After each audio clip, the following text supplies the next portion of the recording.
semua orang dapat Allah lunakkan hati, Allah lorongkan hati untuk datang ke surau, ke masjid pada saat pagi ni. Mencabar tuan-tuan. Tapi itu semua anugerah Allah Subhanahu wa taala untuk kita, saya lagi dan tuan-tuan, kita untuk syukuri. Kita ke masjid, ke surau ini, kata guru saya, bukan dengan langkah kaki, tapi dengan langkah hati, tuan-tuan. Berapa ramai orang yang rumahnya dekat dari masjid, dari surau, tak sampai-sampai pun. Dan berapa ramai orangnya jauh, rumahnya, tempatnya dari masjid surau, tapi sampai.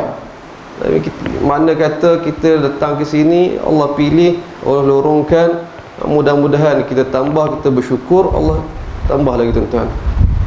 Dan ini peringatan mukadimah, tuan-tuan, untuk diri saya khususnya, tuan-tuan, mudah-mudahan, iaitu kata-kata Ibnul Mubarak. Dia kata apa? Aku duk perhati, aku duk nampak tidak ada dosa ataupun bahaya, tidak ada bahaya ataupun dosa yang lebih besar bagi orang yang salat lebih daripada bahayanya ujub. Jadi anak murid dia tanya, wa mal ujub? Ujub itu apa? Tuan-tuan pernah dengar kata ujub kan? Ujub tu apa? Lalu Ibnul Mubarak bagi tahu, kataan ni saya ingat sampai sekarang, dia mudah ingat dan dia melekat untuk peringatan kita sepanjang masa. Al-ujub an tara fi nafsika ma la tara fi ghairik. Oh, dia tuan-tuan. Ujub itu kamu melihat pada dirimu ada kelebihan yang tidak ada pada orang lain. Ujub, tuan-tuan. Kalau saya melihat saya ada kelebihan, aku ramai-ramai orang aku datang surau pagi subuh ni, orang lain, orang jiran-jiran aku sederet tak datang. Kita melihat diri kita ada kebaikan, ada kelebihan banding orang lain. Itu ujub, tuan-tuan. Dan dia menjadi asas kepada pintu masuk syaitan. Syaitan nak pengaruh orang baik-baik macam tuan-tuan, macam kita ni, bukan dengan cara tak payahlah datang masjid, tak payahlah solat, tak makan, tapi dengan cara tadi, ujub. Kau datang lagi, cuba kau target, kau senaraikan, letak 40 hari solat subuh berjemaah tanpa miss. Lepas tu up di Facebook, up di ni. Itu cara syaitan nak pengaruh, nak rosakkan kita orang baik-baik ni. Jadi peringatan awal untuk saya, lebih khususnya, benda ni, nikmat datang kuliah, datang solat berjemaah ini, itu nikmat yang kita syukuri. Kita Allah, alhamdulillah pilihan aku, bukan untuk kita rasa kelebihan diri. Tuan-tuan rahmati Allah Subhanahu wa taala. Tuan-tuan kenal saya kan? Tak kenal lah. Saya cukup terkenal dah. Mungkin di langit tak. Saya jemputan sahabat Syekh Nazih untuk datang ke sini untuk berkongsi, tuan-tuan, lebih-lebih sebenarnya untuk diri saya, menumpang peluang, menumpang semangat tuan-tuan lah, untuk mengaji sedikit sebanyak. Jadi pada pertemuan kita ini saya nak bawa tuan-tuan kita mengaji kitab, tuan-tuan. Boleh Syekh Nazih edarkan buku. Kita akan baca 1-2 hadis ataupun babak kehidupan Nabi SAW daripada buku Asam Garam 3, Meriahnya Rumah Tangga Nabi SAW. Buku yang sedang beredar, tuan-tuan, tu untuk dibaca ketika kuliah sahaja. Mana kata lepas kuliah diminta dipulangkan lah. Baca untuk kuliah. Jadi siapa yang nak baca, nak tengok kat mana kita mengaji ni sambil kuliah ni, boleh ambil, tuan-tuan. Ini pulangkan balik. Adapun siapa yang nak beli, tu selepas pada ni bincang Syekh Nazih. Bagi juga sebelah muslimat, tuan-tuan rahmati Allah. Buku yang berada di sebahagian tangan tuan-tuan rahmati Allah, di tangan sebahagian tuan-tuan ni, ialah menghimpunkan hadis babak yang ada pernah berlaku dalam kehidupan berkeluarga Nabi SAW. Ini buku yang ketiga, temanya meriahnya rumah tangga Nabi SAW. Kita pada hari ini sangat berhajat kepada panduan yang murni daripada Rasulullah SAW. Baik, tanpa buang masa, tuan-tuan, siapa yang ada buku, sila ke muka surat 148. Muka surat 148. Kita masuk dalam bab 3. Ada 13 bab semua. Ini bab 3, bab sepupu-sepupu Nabi SAW. 13 bab dalam buku ini semuanya mewakili ahli keluarga Nabi sallallahu alaihi wasallam. Daripada mak Nabi, bapa saudara Nabi, sepupu, anak angkat anak Nabi, anak tiri pada semua. Dan mengenali ahli keluarga Nabi sallallahu alaihi wasallam ini tuntutan kepada kita semua, sebagaimana menjadi tuntutan kepada kita mengenali Rasulullah sallallahu alaihi wasallam. Tuan-tuan rahmati Allah, Allah wajibkan kita ataupun Allah syariatkan kita berselawat kepada Nabi sallallahu alaihi wasallam, kan? Dan dalam syariat itu Allah attach sekali dengan selawat kepada ahli keluarga Nabi sallallahu alaihi wasallam. Kita baca Allahumma salli ala Muhammad wa ala ali Muhammad, kan? Sekali tuan-tuan. Jadi penting untuk kita tahu. Panjanglah perbincangan dari sudut fiqh, dari sudut ilmiahnya. Ala kulli hal kita baca yang sebahagian kita ada, tuan-tuan. Dah buka semua lah. Muka surat 148. Baik, kita baca sama-sama. Asam Garam siri ke-73. Tajuknya Durrah dihina kerana ayahnya. Apa cerita, tuan-tuan? Ibnu Abu Husain menceritakan, Durrah binti Abu Lahab bernikah dengan Harith bin Naufal dan melahirkan Uqbah, Walid dan Abu Muslim. Selepas itu beliau mengikuti Nabi ke Madinah. Bagaimanapun, orang ramai selalu mengutuk ayahnya. Suatu hari beliau pergi mengadu kepada Rasulullah sallallahu alaihi wasallam. Beliau berkata, "Wahai Rasulullah, ma waladal kuffaru ghairi?" Saya seorang ke anak orang kafir yang ada ni? Ma waladal kuffaru ghairi? Saya seorang ke anak kepada ayah hanya mak yang orang kafir, orang lain bukan? Nabi pun bertanya kembali, "Mengapa awak cakap begitu?" Beliau pun mengadu, "Penduduk Madinah menyakiti saya kerana ibu bapa saya." Nabi pun bersabda, "Nanti semasa solat zuhur, solatlah di tempat yang saya boleh lihat awak." Selepas itu Nabi SAW keluar menunaikan solat zuhur. Tak kala terlihat beliau, lantas Nabi terus menghadap para jamaah. Baginda bersabda, "Wahai sekalian, adakah kamu saja yang ada ahli keluarga sementara saya tidak ada?" Umar pun bengkas bangun dan berkata, "Moga Allah murka orang yang membuatkan tuan murka." Nabi pun bersabda, "Ini sepupu saya," merujuk kepada Durrah tu. "Jangan ada sesiapa yang kata kepadanya melainkan yang baik-baik sahaja." Hadis riwayat At-Tabrani. Boleh dapat tuan-tuan cerita lah. Kita baca riwayat yang kedua. Ceritanya merujuk cerita yang sama, versi lain, sudut pandang yang lain, tuan-tuan. Daripada Ibnu Umar, Abu Hurairah dan Ammar bin Yasir mengisahkan, ketika Durrah binti Abu Lahab sampai di Madinah kerana berhijrah, beliau singgah di rumah Rafi' bin Mu'alla Az-Zuraqi. Selepas itu orang perempuan Bani Zuraiq mengerumuninya dan berkata, "Oh, awaklah anak Abu Lahab yang Allah sebut, tabbat yada Abi Lahabin wa tab." Sungguh hijrah awak ni tak ada apa, sia-sia sahaja. Selepas itu Durrah kembali mengadu kepada Rasulullah. Kemudian usai solat zuhur, baginda duduk di mimbar seketika dan berkata, "Wahai sekalian manusia, apa salahku dihina kerana keluargaku?" Saya ambil setakat itu saja. Hadis At-Tabrani dalam Mu'jam Kabir.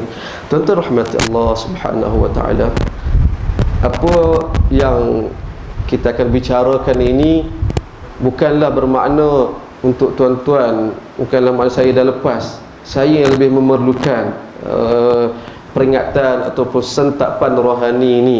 Apatah lagi pada masa ini, tuan-tuan, kita mudah sangat untuk mengambil perangai ataupun sikap sebagaimana ada pada zaman Nabi sallallahu alaihi wasallam ini, tuan-tuan. Baik, kita kembali kepada cerita.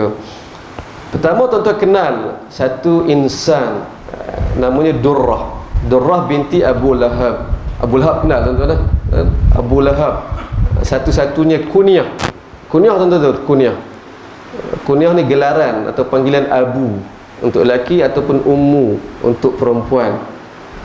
Para ulama sepakat mengatakan sunnah kita masing-masing orang Islam ni ada kunyah. Kita orang Melayu jarang kita sebut. Mudah-mudahan tuan-tuan ambil sunnah ini. Ingat Nabi sallallahu alaihi wasallam dan ini tradisi orang Arab dan diakui oleh agama selepas Nabi datang. Jadi sunnah untuk kita ada, tuan-tuan. Pada hari ini Nabi, kunyah Nabi Abul Qasim, sempena nama anak lelaki sulung Nabi Al-Qasim. Jadi Nabi kenal Abul Qasim. Tuan-tuan pun boleh bagi nama lah. Kalau saya, kunyah saya sempena dengan anak perempuan sulung saya Mardiyah, Abu Mardiyah. Isteri saya Ummu Mardiyah. Tuan-tuan boleh bagi nama ikut macam tu, tuan-tuan. Seronok-seronok, tuan-tuan. Bahkan dia sebenarnya tradisi ini ada dalam, orang kata orang Melayu kita ni ada, tuan-tuan. Saya sebut orang Kelantan ada, tuan-tuan. Kita kenal orang kampung tu kadang tak kenal nama dia, kita kenal dengan kunyah tu. Siapa tu? Kalau ni, kalau kita kawan-kawan kita kenal, tu ayah Hakim. Pak Hakim tu tak kenal nama, tapi kita kenal dia ayah kepada kawan kita Pak Hakim. Tuan-tuan rahmatullah. Jadi kalau untuk sonok-sonok, mudah-mudahan untuk pahala sunnah, kita masing-masing ada kunyah, tuan-tuan. Ustaz, kalau saya tak ada anak, macam mana Ustaz? Sebagaimana isteri Nabi antara Sayyidatina Aisyah, dia tidak ada anak. Lalu dia juga pernah jumpa Nabi SAW. Dia kata, Rasulullah, semua isteri awak yang lain ada kunyah, saya tak ada kunyah. Nabi pun kata, tak apa, letak kunyah sempurna dengan nama anak saudara awak. Dia ada anak saudara dia, anak kepada kakak dia Asma dan Abdullah. Jadi dia terkenal dengan kunyah Ummu Abdillah. Orang tak ada anak pun ada tak kunyah, tuan. Mudah-mudahan kita mengikuti Nabi SAW. Jadi Abu Lahab satu-satunya kunyah yang Allah letakkan dalam Al-Quran, tuan-tuan. Tuan-tuan rahmati Allah, saya tengah buat kajian tentang kajian ayat-ayat rumah tangga dalam Al-Quran. Saya kumpul fakta-fakta ini dalam Al-Quran, sebagaimana ada manusia-manusia baik, namanya sebut Al-Quran, begitu juga ada manusia-manusia jahat yang sebut dalam Al-Quran. Antaranya Abu Lahab, antara tu sebut Qarun, Fir'aun, Haman, kan? Semua tu, tuan-tuan, kita sebut, kita akan nampak satu pattern, iaitu mereka semua ni, tuan-tuan, atas muka bumi, dalam hayat mereka orang hebat-hebat. Jadi kalau kita ni orang hebat-hebat, ada jawatan, ada apa, kita kena lebih beringat tentang hal ini. Orang hebat-hebat lah. Jadi peringatan untuk kita semua. Ini Abu Lahab, Allah sebut dalam Al-Quran, bukan dia seorang, Allah sebut sekali dengan isteri dia. Wa imra'atuhu hammalatal hatab. Ini kita nak bincang Al-Quran panjang lah. Itu puas saya. Allah sebut tentang dalam Al-Quran beberapa jenis suami isteri. Ada dua-dua baik, ada dua jahat, ada baik, ada jahat, ada yang suami baik, isteri jahat, ada isteri jahat, suami baik. Ini semua realiti kita, tuan-tuan. Realiti kehidupan kita. Lalu kita tengok Al-Quran, macam ni cara dia. Dan antara model Allah sebut dalam Al-Quran suami isteri jahat, Abu Lahab, tuan-tuan. Abu Lahab dan isteri dia. Lalu kita kena kaji, kita tengok macam mana dua-dua dia jahat. Punya rumusan dia, Abu Lahab dia tak akan jadi sejahat yang kita kenal itu kalau bukan kerana isteri dia. Dan isteri dia tak akan jadi jahat macam tu kalau tak suami dia. Pendek ceritanya, Abu Lahab ni dia tokoh. Apabila Rasulullah SAW datang, nampak bawa satu gagasan, walhal Abu Lahab, tuan-tuan, dia dalam riwayat Muslim Al-Bukhari, dia masuk neraka lah. Pak saudara Nabi, tuan-tuan. Abu Lahab pak saudara Nabi, bukannya siapa-siapa, pak saudara Nabi. Apabila Nabi jadi Rasul, 4 orang pak saudara Nabi yang ada, 2 orang masuk Islam, 2 orang tidak. Abu Lahab, Abu Talib tak masuk Islam, Hamzah, Abbas masuk Islam. Dua tu. Abu Lahab, tuan-tuan, baik tak baik dengan Nabi SAW. Rasulullah lahir, Rasulullah lahir, dia yang bela Nabi, dia yang sponsor Nabi SAW. Sponsor bagi ibu susuan. Untuk ibu susuan pertama Nabi, Thuwaibah, hamba kepada Abu Lahab. Sebab itu dalam riwayat Bukhari, hadis sahih, ada saudara mereka bermimpi, mimpi tengok Abu Lahab. Mereka tanya, pernah dia kena azab sebagainya, dia tanya, ada tak hari yang kamu rasa ringan sikit, Allah bagi kenikmatan? Dia kata tidak ada, melainkan satu hari saja, itu pun sebab aku pernah menyusukan Nabi SAW. Bukan disusukan, tapi dia taja ibu susu tu. Dia sayang sangat Nabi SAW. Tapi apabila Nabi jadi Rasul, dia nampak, dia boleh rasa tercabar. Anak saudara aku naik atas kepala ni, akan lebih daripada aku ni. Dan isteri juga nampak macam, suami aku ni bakal PM, tiba ada calon lain yang nak ni.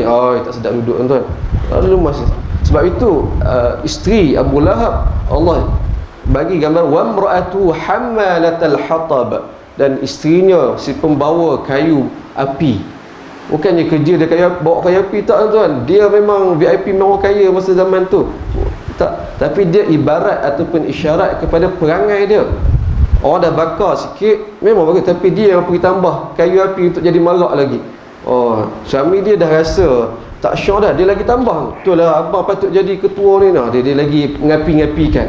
Ini perangai yang Allah Subhanahu Wa Taala tak sebagai untuk pengajaran kita dari tu pasangan suami isteri dua-dua jahat ni, Abu Lahab dan isteri dia. Pengajaran untuk kita semua, tuan-tuan rahmatullah. Jadi gambaran tentang Abu Lahab ni zaman kita, sampai zaman kita nampak buruk, tuan-tuan. Apa lagi zaman Nabi SAW ketika itu masih baru, sehingga kan tenggelam. Abu Lahab ni jahat tak jahat, dia, isteri dia jahat, anak-anak dia pun jahat, tuan-tuan. Jadi 3 orang anak lelaki, seorang anak perempuan ini, yang 2 orang anak lelaki dia kahwin dengan anak Nabi kan. Kahwin dengan Nabi, Ummul Kulsum dan Ruqayyah. Bahkan mereka ceraikan anak Nabi, bagi tekanan pada Nabi. Dua-dua jahat, tuan-tuan. Seorang masuk Islam dia. Alhamdulillah. Kita tahu cerita keluarga jahat ni sampai kita terlupa, sampai ke zaman Nabi pun lepas pandang, tak perasan atau rasa yalah macam tadi. Ada seorang dalam kalangan mereka, ahli keluarga yang jahat ini, seorang yang baik ni. Ni Durrah yang terkenal. Durrah binti Abu Lahab. Jarang orang nama Durrah.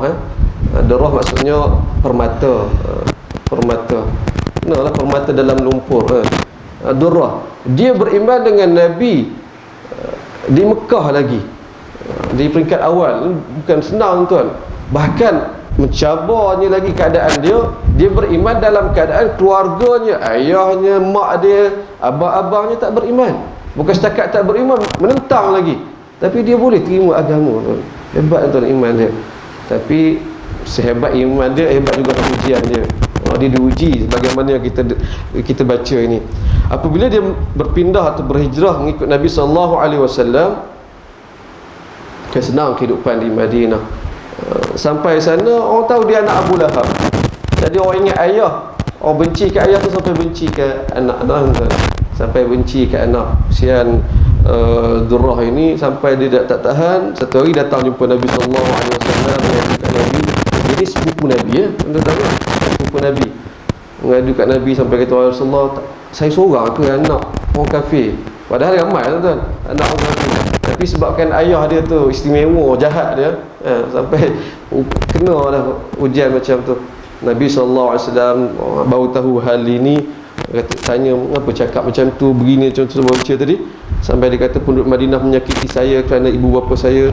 Lalu Rasulullah SAW bertindak untuk selesaikan isu ini. Lepas pada solat zuhur, tengok Durrah, dia pun khutbah sebagaimana kita tahu kan. Dia pun, Rasulullah SAW pun kata, wahai sekalian, kamu saja ke yang ada keluarga? Tuan-tuan rahmatullah, ini cara Rasulullah SAW. Allah kurniakan sebagai kefasihan, sebagai orang cakap dahlah tepat, tapi kena masa, kena, tuan. Apabila Rasulullah SAW kata kepada para sahabat dengan kata-kata ini, terus orang tak buat apa dah. Sebab para sahabat Nabi sangat mencintai Nabi SAW. Mereka tak terfikir pun nak buat macam tadi, nak kutuk Durrah ini sampai kata ini Rasulullah akan rasa sakit hati. Tak. Ahli keluarga dia sendiri. Abu Lahab tu bukan siapa, pak saudara Nabi juga. Nabi sayang, tapi nak buat macam mana kan. Lalu duk kata sampai Rasulullah pun kata, ambil juga pengajaran daripada Durrah, kamu seorang, kamu jika yang ada keluarga, saya tak ada. Sahabat Nabi dengar tu luluh hati kan. Tak sanggup nak sakiti hati Nabi SAW. Tapi orang kata terlajak, tak perasan. Dan inilah Nabi SAW. Saya tengah kumpul lagi, banyaklah projek tak kumpul hadis-hadis kerenah umat. Nabi ni tuan-tuan, hebatnya Nabi. Kadang kita nampak hebat pemimpin tu dengan pencapaian, dengan tak, hebatnya Nabi SAW sebagai teladan terletak pada ujian-ujian yang Nabi hadapi dan berjaya lalui. Itu kehebatan Nabi SAW. Lalu kita kena ambil pengajaran itu. Nabi sebagai pemimpin, hebatnya Nabi tengok Nabi hadapi ujian dalam menentang kafir, tapi sama dalam lingkungan kita sendiri ada kerenah-kerenah umat dia. Macam-macam tuan-tuan. Nabi hadapi kerenah. Kalau kita lah jadi pemimpin, tak sabar Nabi SAW. Dan tak pilah. Tapi Nabi sabar tuan-tuan. Nabi. Ini antara kerenah apabila orang sakiti ahli keluarga Nabi SAW. Jadi Nabi jawab, ini sepupu saya. Tuan-tuan, bab 3 ni mengumpulkan hadis bab-bab Nabi dengan sepupu-sepupu Nabi. Menarik tuan-tuan. Sepupu Nabi ni ada yang menentang, ada yang mendukung Nabi SAW. Dan kehidupan Nabi sangat meriah tuan-tuan. Sangat meriah, sangat lebat dengan hubungan kekeluargaan. Dan ahli keluarga Nabi inilah yang mengindahkan lagi perjuangan Nabi SAW. Jadi kita kena tahu tuan-tuan, perjuangan Nabi bukan seorang-seorang. Kadang kita usaha kita untuk nak kita tengok cara baru pengajian sirah Nabi SAW. Kadang-kadang kita mengaji sampai kita nampak Nabi ni, Nabi seorang-seorang saja berjuang untuk Islam. Nabi seorang-seorang saja. Sahabat Nabi ni muncul bila time perang saja. Tak tuan-tuan, kisah perang Nabi SAW tak sampai 200 hari daripada hayat Nabi. Walhal Nabi kalau kita ambil saja zaman Nabi duduk di Madinah 10 tahun, 300 lebih setahun, hari setahun, jawab darab dengan 10 dah 3,000 hari kan. Tolak dengan 200 hari perang Nabi SAW. Nabi pergi perang, Nabi keluar bermusafir apa tu. Selain pada itu Nabi duduk mana? Nabi duduk Madinah. Nabi buat apa? Nabi bersama masyarakat, bersama ahli keluarga, bersama anak isteri, bersama sepupu. Jadi bab-bab kisah-kisah rumah tangga Nabi kita kena ambil tahu banyak tuan-tuan. Sebab kehidupan kita begitu. Kita pun kebanyakan masa kita dalam masyarakat, betul kan? Dalam berkeluarga. Lalu kita kena jadikan, kena ambil tahu banyak tentang kehidupan rumah tangga, kekeluargaan Nabi SAW. Ambil tahu tentang ujian Nabi SAW. Lalu tambah pada saat ini, hari ini kita teruji dengan PKP, rasa sesak tuan-tuan, rasa sempit, memang pun diakui. Tapi ketika inilah kita kena ingat Rasulullah SAW, kekasih Allah, Allah yang orang yang paling rapat dengan pencipta. Allah uji lebih daripada kita tuan-tuan. Saya buat baca dalam buku yang pertama tentang susah payah Nabi SAW. Nabi pernah ke rumah tangga Nabi 2-3 bulan dapur tak berasap. Kita kan biasa sebut dapur tak berasap ni apa, order food panda, order grab food, tak berasap, memang tak berasap. Tapi tak berasap dapur rumah Nabi sebab tak ada makanan, tak ada benda 2-3 bulan tuan-tuan. Sayyidina Aisyah cerita. Jadi orang tanya, Habib itu sepanjang tu makan apa? Al-aswadan, kami makan 2 benda hitam sahaja, tamar dan air. Allah, itu selama 2-3 bulan. Tuan-tuan rahmati Allah. Kalau kita rasa teruji dengan pemergian insan tersayang, dan ini tak semua orang uji, tak semua orang sanggup, kita pun minta jauh lah kan. Kita kena ingat Nabi SAW. Ada orang kematian anak kan, tapi siapa yang pernah kematian lebih daripada Nabi SAW? Nabi ada 7 orang anak, 6 orang mati ketika hayat Nabi SAW kan. Ada yang mati kecil, ada yang mati besar. Ini semua ujian untuk Nabi SAW, panduan untuk kita. Sebagaimana Nabi boleh sabar, kita pun boleh sabar. Begitu tuan-tuan. Baik, itu kita kena cerita, kena ambil tahu. Tuan-tuan rahmati Allah Subhanahu Wa Taala. Saya tak ada ijazah tengok. Ya. Sikit lagi tuan-tuan, boleh? Daripada cerita ini, saya ingat saya nak bawa pada peringatan Allah Subhanahu Wa Taala untuk kita semua yang paling sangat kita kena tahu. Untuk saya lebih-lebih lagi tuan-tuan, untuk saya membaca Al-Quran, saya rujuk kepada surah Al-Hujurat. Tuan-tuan, saya nak minta tuan-tuan ambil iktibar sama-sama dan peringatan dalam Al-Quran ini penting. Kadang pada mata kita mungkin rasa lekeh, tapi dia sangat mustahak. Pada ayat 11 nak kaitan dengan kisah ini, Allah Subhanahu wa taala pesan. Tuan-tuan rahmati Allah, dalam Al-Quran dia ada corak, ada pattern dia. Antaranya ada ayat-ayat yang bermula dengan seruan wahai orang beriman. Jadi kita orang beriman, lalu je ayat ya ayyuhallazina amanu, kita refokus. Ini antara ayat yang Allah Subhanahu wa taala mulakan dengan seruan wahai orang beriman. A'udzubillahi minasyaitonir rajim. Ya ayyuhallazina amanu la yaskhar qaumun min qaumin 'asa an yakunu khairan minhum. Wahai orang beriman, la yaskhar qaumun min qaumin, jangan kamu peleceh, jangan kamu meremehkan, jangan kamu rendah-rendahkan. Janganlah satu kaum, satu puak itu merendah-rendahkan kaum yang lain, puak yang lain. Ini adalah larangan ataupun syariat Allah Subhanahu Wa Taala untuk orang beriman. Tuan-tuan, kita amal ke tidak, tuan-tuan? Untuk saya sendiri baca Allah, ingat untuk diri saya. Kadang mudah, tuan-tuan, kita ada website, ada media sosial ni, mudah kita nak mengata orang zaman sekarang ni. Mudah kita nak pandang rendah orang, tuan-tuan. Jadi Allah dah pesan 1400 tahun yang lepas lagi, pada hayat Nabi sallallahu alaihi wasallam, Allah turunkan ayat ini. Wahai orang beriman, la yaskhar qaumun min qaumin, jangan ada satu puak, satu pihak merendah-rendahkan pihak yang lain. Dan perbuatan ini pada hakikatnya, pada mata kita memang patut direndahkan. Memang kawan tu buat silap, memang kawan tu rendah daripada nilai kita. Tapi Allah kata jangan rendahkan, jangan pandang lekeh. Allah kata asa an yakunu khairan minkum, boleh jadi puak yang kamu pandang rendah, pandang lekeh itu lebih baik daripada kamu. Kemudian Allah kata wala nisa'un min nisa'in asa an yakunna khairan minhun. Ini agak special, agak istimewa sikit.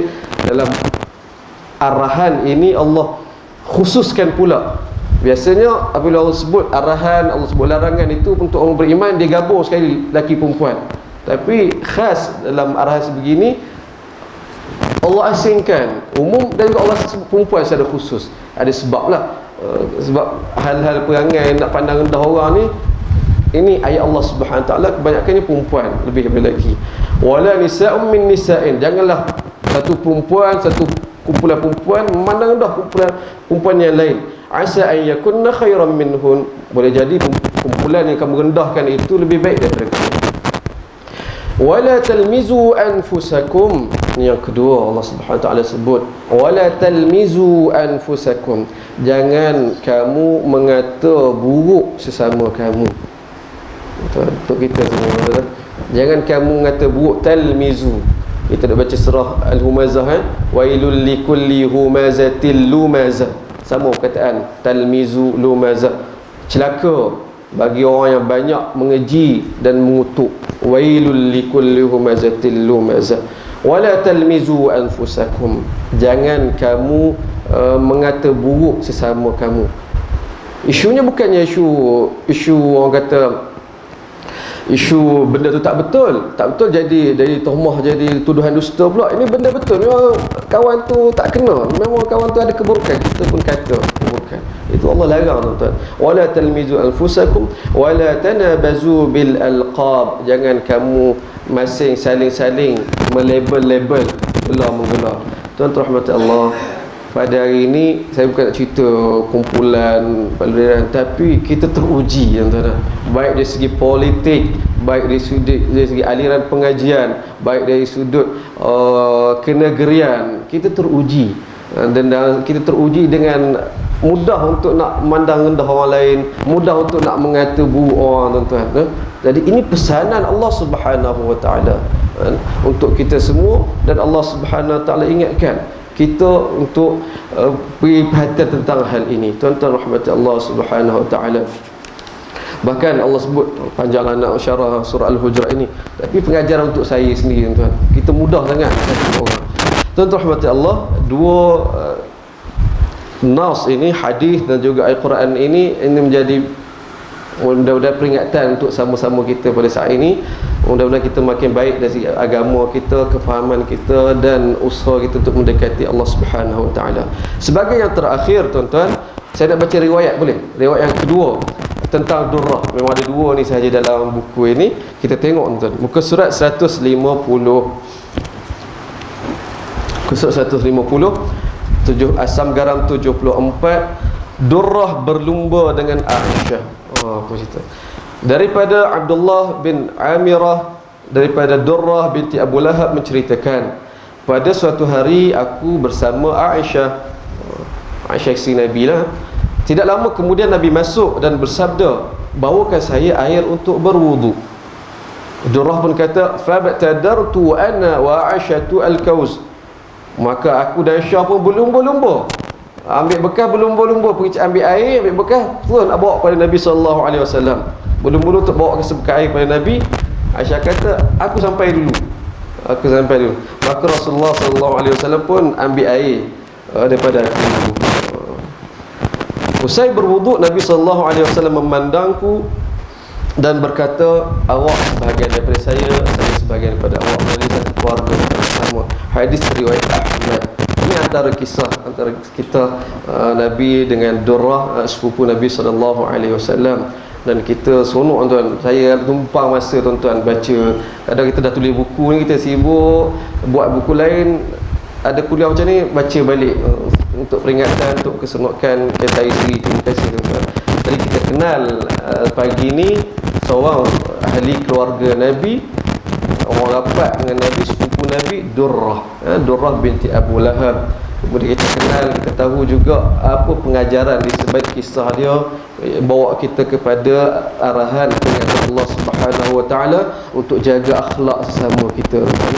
Tuan-tuan rahmati Allah, saya ingat saya nak berhenti setakat itu sahaja. Cuma minta masa sikit lagi. Saya nak ambil masa tuan-tuan. Saya ambil peluang mana-mana saja pun saya datang. Saya ambil peluang, saya minta tuan-tuan doakan saya. Saya penulis penuh masa. Tak ada Pekeso tak buatlah, tak gazet lagi kejaya penulis penuh masa ni. Tapi saya ambil tanggungjawab ini tuan-tuan untuk khidmat pada agama dari sudut menyiapkan menulis buku-buku agama tuan. Dan sekarang saya ada 300 tajuk saya nak buat lagi. Selalu sebut doakan. Ini buku ke-13 saya. Tuan-tuan doakan. Saya mencakap tak pandai, saya boleh menulis. Tuan-tuan doakan Allah mudahkan, untuk ilhamkan, beri kemampuan untuk menulis buku untuk faedah umat tuan-tuan. Untuk yang berikutnya, kalau tuan-tuan berminat buku, boleh bincang dengan Syekh Nazir. Syekh Nazir bawa buku ni ya. Ada belakang. Buku ni daripada tuan-tuan, rahmat-Allah, harga jualan RM40. Untuk hari ini, untuk tuan-tuan, saya bagi 30 tuan-tuan. Kalau tuan-tuan berminat boleh dapatkan. Dan saya berharap kalau tuan-tuan yang berminat, yang memang suka baca buku, untuk baca. Dan itulah saham saya tuan-tuan. Saham saya situ. Tuan-tuan baca, tuan-tuan ingat saya, doakan saya, ilmu yang saya tak banyak yang ada, tuan-tuan dapat manfaat, tuan-tuan dapat. Ini buku yang ketiga. Buku, makna kata ada buku pertama dan kedua kan. Buku pertama yang kedua di bawah siri Asam Garam juga, Asam Garam Rumah Tangga Nabi juga tuan-tuan. Dia cerita tentang lebih khusus Nabi dengan isteri. Menarik sangat tuan-tuan. Saya kata itu bukan sebab saya yang tulis, tak, tapi saya jumpa hadis-hadis Allah kata sangat diperlukan. Sahabat-sahabat saya yang bekerja di bahagian NCR, nikah, cerai, rujuk tuan-tuan, dia jumpa buku dia, Allah, kami cari lama dah buku macam ni tuan-tuan, sebab nak menghadapi isu masyarakat tuan-tuan. Tambah saya ingat beberapa hari lepas keluar dalam surat khabar, keluar statistik penderaan keganasan rumah tangga sepanjang PKP kan. Allah, banyak tuan-tuan. Dan dilaporkan saya sebelum masa PKP awal lagi, banyak kes rumah tangga tuan-tuan, sangat memerlukan bergaduhan apa semua ni. Dan ini adakah tidak ada pada Nabi SAW? Berlaku. Nabi isteri juga ada perselisihan, ada bergesel, ada ni. Bukan kata hidup Nabi romantik sepanjang masa, tak tuan-tuan, ada masa dia. Jadi kita boleh tahu, kita ambil tahu untuk kita ambil pengajaran bagaimana nak lalui situasi bermasa muka, masa gelombang dengan ahli keluarga tuan-tuan. Tuan-tuan rahmat Allah SWT, itu buku satu dan buku yang kedua. Ini buku yang ketiga. Saya ingat sekadar itu saja. Ada soalan ke? Ada nak tanya? Rahmat Allah, kalau tidak ada, saya ingat berhenti setakat itu saja. Mohon ampun dan maaf atas salah dan silap. Kalau ada yang tersinggung, saya minta maaf. Saya tak niat untuk nak tuju, untuk nak singgung hati mana-mana pihak. Sekadar itu saja. Subhanakallahumma wa bihamdika asyhadu an la ilaha illa anta astaghfiruka wa atubu ilaik. Assalamualaikum warahmatullahi wabarakatuh.